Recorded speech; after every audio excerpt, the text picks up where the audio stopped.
capito siamo nella preistoria e la preistoria è un'epoca molto importante, c'è l'invenzione della giratoria, di tutti i veicoli, di tutto c'è l'invenzione della però per rendere di più l'idea di questa epoca chiamo i miei amici primitivi, i bungali. Arrivano i miei amici, c'è Ciotolina, Pimma e Fred.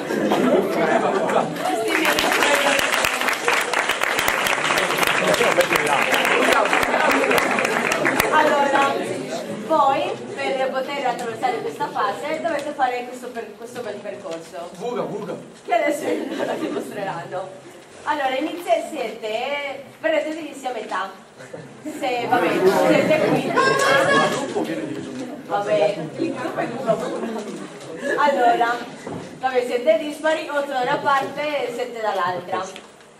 2 verranno vendati, tutti gli altri saranno i suggeritori. Inizierete a fare lo zigzag. Veloci. Dopo la giratoria. Facciamo rottola. Giratoria.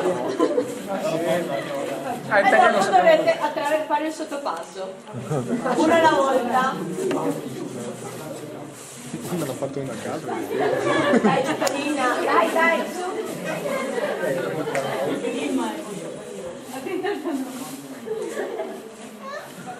Però non è così semplice. Allora, come vedete, nel percorso ci sono dei mucchietti di farina. Lì sono nascoste 5 parole, che alla fine dovete metterle insieme e indovinare qual è la parola che le lega. Poi, i suggeritori... Tipo ghigliottina. Tipo ghigliottina. Questo fa il professore. I suggeritori non potranno parlare, quindi girare, andare a destra e a sinistra, ma dovranno fare un verso d'animale, che dopo vi indicherò io.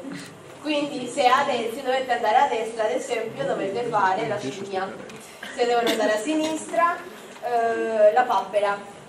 Fare la giratoria, il dinosauro. In avanti il leone, giù il maiale, su il mammut e indietro il cane. Una mappa. Dopo ve li ripeto, avete capito? Boh. Comunque fai la divisione. Dai, dividili.